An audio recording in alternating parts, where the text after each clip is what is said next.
Hello, my friends. This is me again.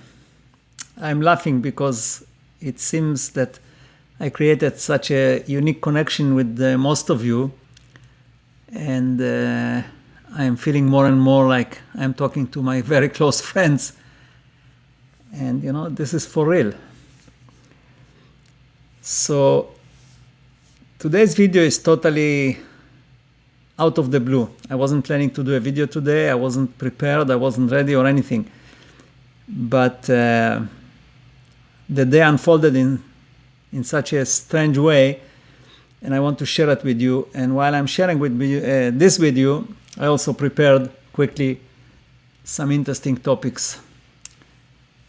So I know that you're probably looking at the calendar and saying, oh, it's the 1st of October, and you said that COVID will be gone. Well, I said that that's my intention, and reality delivers in ways that we can never ever predict. And if we try to predict, then it doesn't work. So just stay tuned. We'll see what happens. So this morning I woke up earlier than normal, 6 o'clock, and it starts to only get light here at around 7, and I went decided to drive and go up on my hike. And being tired, I got into the car and I put my brand new iPhone 13 Max Pro $2,000 phone that I purchased a week ago. I put it on the roof of the car, and you probably guessed, I left it there and I went driving to my mountain. And most of the drive is on a highway. It's a very busy highway. It's the main highway from eastern to western Canada. And while I was going on the highway around 110 kilometers an hour, I heard this bump on my car, as if something fell on my car. And I kind of figured, well, maybe it's some kind of a little stone or something from another truck. Anyway, I continued. And when I got off the highway, I reached for my phone, and there was nothing there. So then it hit me. Whoa. What I heard was my phone falling from the roof on the trunk and then on the highway. So I stopped. I was a little bit kind of shocked. I stopped on the side of the road, now off the highway, and I gave it some thought. What do I do? Going back doesn't make sense because there were probably 200 cars behind me, and the phone is now basically in many, many pieces. So why bother with it? I figured I'll just go on my hike. So I did. I went on my hike, and there was a huge storm a couple nights ago, and the trail that I normally go on, and they invested probably $1 million fixing it these last 2 years, is gone. It's like gone. There's a different hike now. All big rocks that came down. Anyway, I finished my hike, and I went back, and I decided to make a U-turn and go back on the highway just to see the fragments of my phone, so so I can be satisfied that nobody picked it up. And I did that. I drove again on the highway, and I didn't see anything. So I turned around again and I went home. Now at home, I decided to call my phone and see what happens. So I call my phone, and the phone is ringing. On an iPhone at least, if it rings, it means the phone is working. Otherwise, you get the voicemail instantly. Well, that's strange. So it rang, and then I got my voicemail. So I said, well, if the phone is working, I'll go and do this find my phone trick. You can do that, and then it shows you a map. So I did that, and on the map, and I'll show it to you right now, what I saw on the map, it shows the phone basically sitting on the highway just after one of the exits. This is exactly when I heard that bump. Oh, well. This is very interesting. The phone fell off my roof at 100 and something kilometers an hour with hundreds of cars, and the phone is working. How can that be? Okay. So I decided not to rush. I figured if it works for 3 hours, it will work a little bit more. I had my breakfast, and I did my prayers, which I do every day, my own unique custom prayers. And I took a shower, and I drove back there. But you cannot stop. So I put my flashers and I started to drive really slow, and everybody's honking. I made it as if I have a problem with the car. I drove really slow, and it shows that I'm going by the phone, but I'm looking, there's no phone. So I made a U-turn again. I came from the other side, same thing. Oh, well, when I looked carefully, I realized that actually there is a spot on the highway where the median is not cement anymore, it's grass. And I figured the phone fell into that grass. That's why it works. But there is absolutely no way to go and get it. Impossible. So I decided to go to the police station, the RCMP we call it here. I went to the police station, and as I was going to walk into the station, I said to myself, well, if I go and make a complaint, it's going to be number, 1,500 on their list. I mean, why would they care about my phone to stop the highway? Doesn't make any sense. So I decided to do it differently. I walked over to a constable, an officer that was in the car just going on his duty. I figured I'll give it to him as a personal challenge. I knocked on his window, and he opened the window, and I said, I have a story to tell you. It's a very interesting one, and it's a challenge. Do you have a minute? He says, yes. All right. So I told him the story, and I showed him on my phone, on my other phone that I brought with me on the map, I showed him where the phone is. And he said to me, you know what? Why don't you go at night? I said, well, at night you don't see. He says, you know what? Okay, I'm on duty later today. Give me the number of the phone so I can call it. And I assume it's going to ring. Give me your phone, the one you're using right now. Let me take a picture of the map, and we'll see what happens. So this is where I am right now. I'm waiting for him to call, and if he doesn't call, I'll drive down there later at night and see if I can find it. I assume if I call it, it lights up, so maybe I'll find it that way. Anyway, it's an interesting story. But, when I bought the phone, I got it shipped to the store, and I picked it up. I walked out of the Apple store, and then, for whatever reason, I walked back and I said, I want to buy Apple Care. I paid them another $250, and I think under Apple Care, if you lose your phone, it's $100 deductible. So, don't feel so bad. Anyway, that's my story for today. I'm really excited with this whole concept of the YouTube channel. It's almost like writing a book. When you write a book, people say, oh, you wrote a book. So here I'm talking on the YouTube, and people say, oh, you are a YouTuber. So it's kind of gives you some recognition. But what I am excited and happy about is the type of people I attract. It's totally amazing what people are attracted to me and how they arrive. I talked to many people on my Talk for Life website. People book meetings with me, appointments, video meetings. And this one lady, I asked her, how did you reach me? And she says, well, I was looking I got interested in quantum physics. Now, I'm not into quantum physics. I mean, I mention it once in a while, but I don't put it even on my list of topics on YouTube, right? And I ran into Brian Scott, I think that's his name, and I was watching his podcasts. I watched 2, 3, 4 podcasts, and then I ran to one that interviews you, and I really liked what you were saying. So I went and I looked for looked on the internet where find you, and I found your YouTube channel, and from there I found your website, and here I am. It's interesting how people arrive here.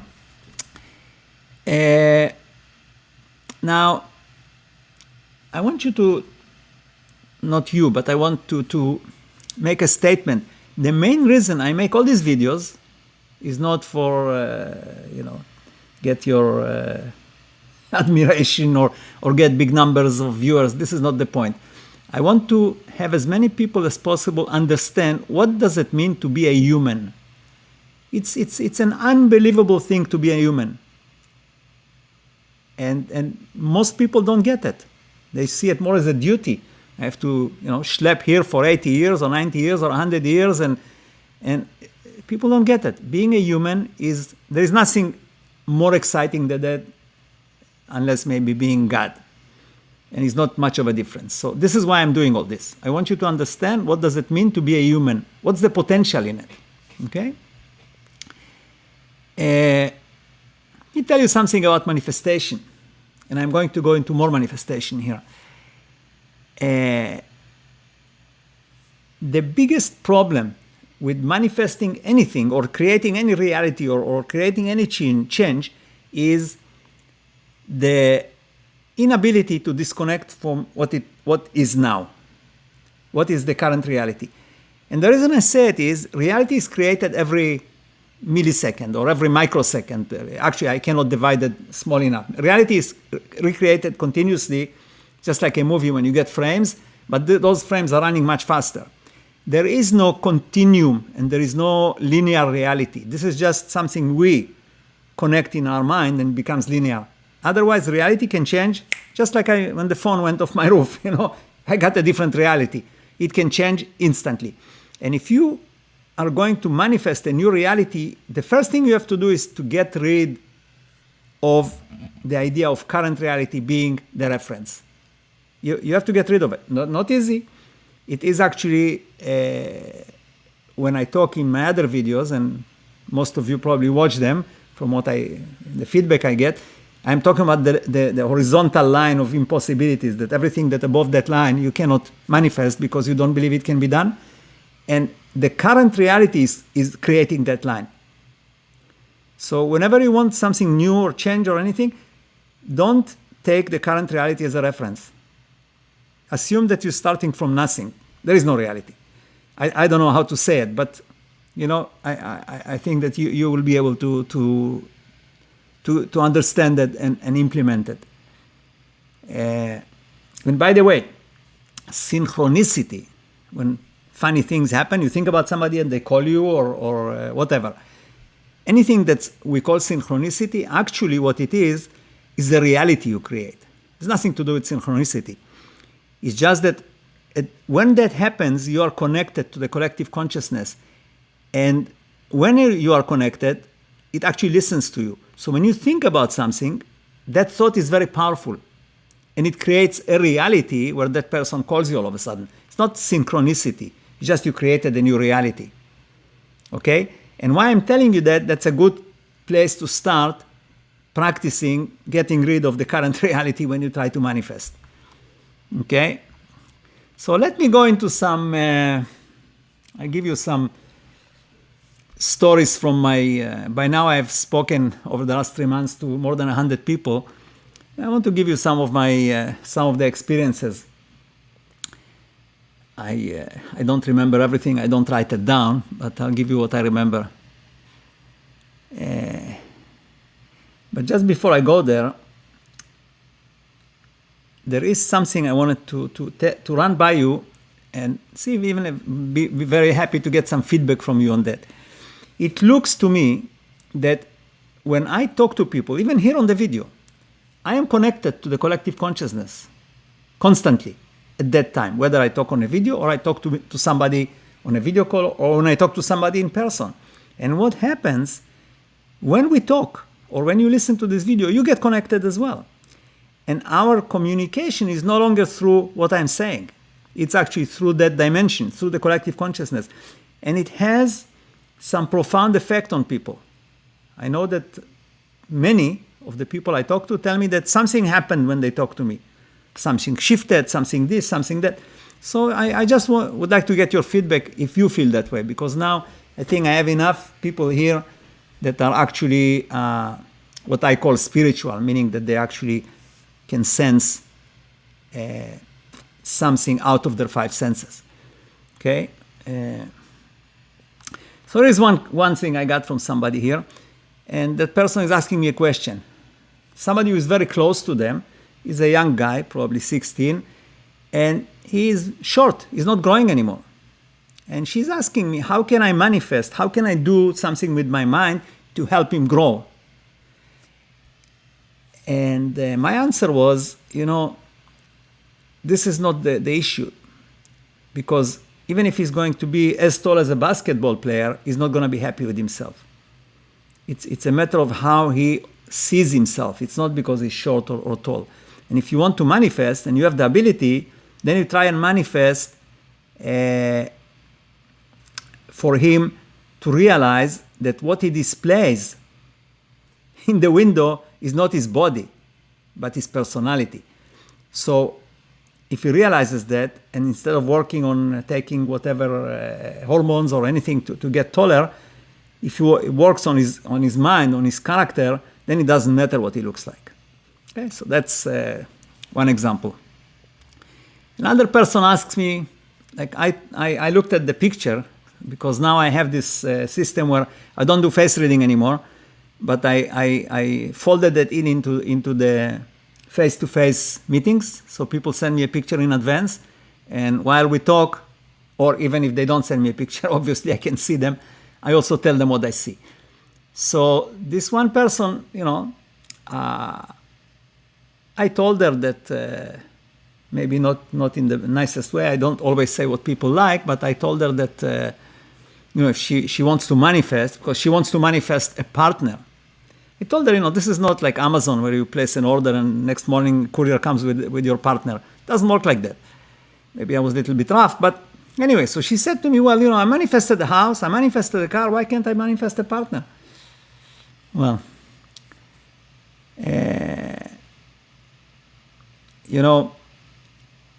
you can manifest many items, because when you think about them and you put your focus there, you will get the car you want, for sure. That's not same thing with a house.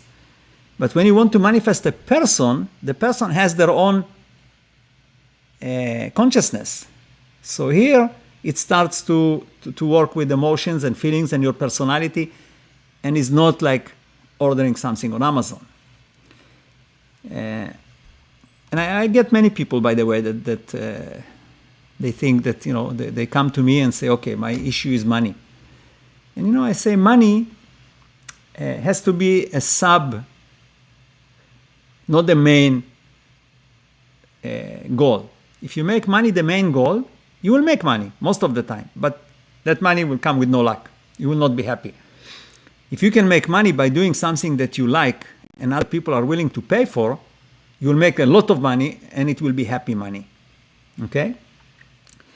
Now, when some people come to me with illnesses, with problems, health problems, and what I usually say is that illness, doesn't matter what illness, comes from a conflict between who you are and who you pretend to be, or who you believe you should be. And that also means that you do something that you really don't like. So there is a conflict between the internal you and the one that does whatever they do, the physical one, and it's not, or I'll put it in a different way. Everybody has a gift in their personality. Some person can play music really well, another one can be a priest or a rabbi, and so on. We have gifts that we receive. If we don't use those gifts and we do other things, it will cause us illness. Our soul, or whatever you want to call it, is unhappy, and it will cause illness. The illness, all it is just an alarm bell. And if you respond to it the proper way, it will go away. If you don't, it will get worse and worse. Eventually, it will take you away. So now you also understand how to reverse it. You see, life, in some ways, is like a puzzle. If you have a child, right, and you make a puzzle with them. I'm not talking on the computer. I'm talking a physical puzzle, right? When the puzzle is done, what do you do with it? You don't just sit there and look at it, right? Eventually, you take it apart and you start all over again, because the fun is putting the puzzle together. Life is exactly the same way. Every time you assemble a puzzle, you succeed on something. If you just sit there and try to enjoy it, it's not going to work. You have to take it apart and start all over again. Doesn't matter your age, doesn't matter what you do. This is how it works. You have to continuously take the puzzle apart. And every time you do it, it will make you happy. Now, when somebody has a terminal condition, like doctor tells them, like, you got, 6 months to live. There is a way to get out of it. Now, keep in mind, this is all subjective. I'm telling you, it's not a Bible. This is me saying it. So, if a person has this kind of a condition where, they tell him, basically, you are done, you got this much time to live, and that's it. There is one way they can get out of it. And it doesn't matter how bad it is. Okay? And what it is, they have to come up with a reason, not for themselves, and it's not about themselves, but they have to come up with a reason for the universe, call it for God, why they should be spared and stay here. If they come up with a good reason, and when good reason is, again, not about themselves, not, oh, I want to get married again and I want to build a new life, no. They have to come up with a reason that the universe will accept, saying, yes, this person is going to make a difference and he should stay. Okay? So if that person can come up with a reason like that, it will get reversed. Like I say, it doesn't matter how close they are to dying, basically. Okay? See, one of the rules of this reality, and this is a major one, is that anything, it doesn't matter what it is, a person, an animal, or anything that exists in this reality and stops contributing to this reality, and contributing, I mean, I talked in my other videos why we are here, and like this is God experiencing this reality through our eyes and our experiences, right? As soon as something stops contributing to that show, play, whatever you want to call it, is moved out of here. That was the case with the dinosaurs. They basically, they were too big and too cumbersome. They were the beginning of experimenting with the reality, with life creatures. But a time came, same as we had with the big computers. Now everybody went to laptops, and then we went to the phones. It's the same thing. And that applies to wild animals. I said a while ago that in 2050, maybe I think now even earlier, there will be no wildlife unless it's in a zoo or in some kind of a reserve. And the reason is not because we destroy the earth, or this is all how we see it through the physical reality. The reason the animals are disappearing is because they don't contribute anymore to the mental reality that we live in. Because in the old days, animals were part of our lives. We were hunting them, we were eating them, we were fighting them, and animals were actually part of creating this reality. Today, it's not the case anymore. Animals basically have no function whatsoever, and that's why they are being shifted out. And why I tell you this whole story is because people are exactly the same way, and that's what I said about a terminally ill person. If you can not be redundant, then you will stay here. If you become what I think Dolores Cannon said, backdrop people, if you become like that, then the universe will just shift you out of here. Okay, another thing I want to tell you, which I think is extremely important to understand. Extremely important to understand. And I don't know if science really understands that, but maybe. I talked in a number of my videos about this is quantum physics now, about the double slit experiment.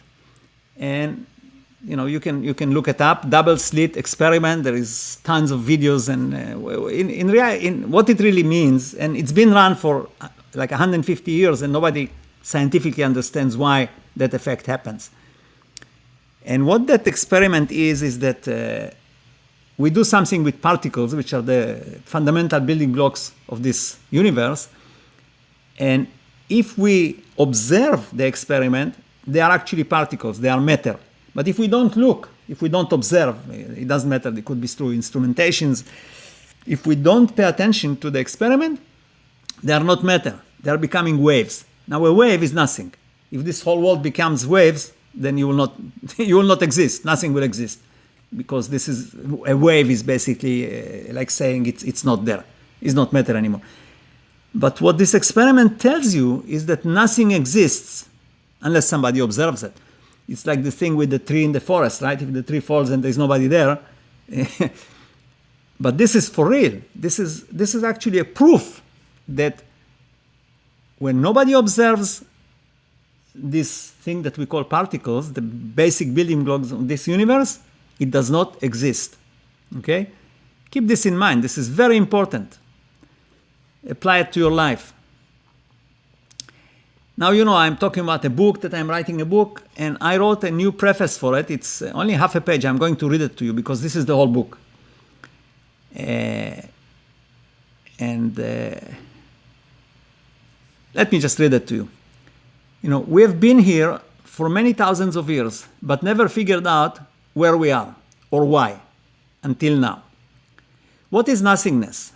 This cannot be asked because nothingness is not. But I will answer it anyway.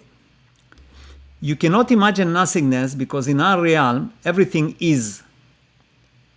So what do you do when you are consciousness, nothingness, beside the nothingness?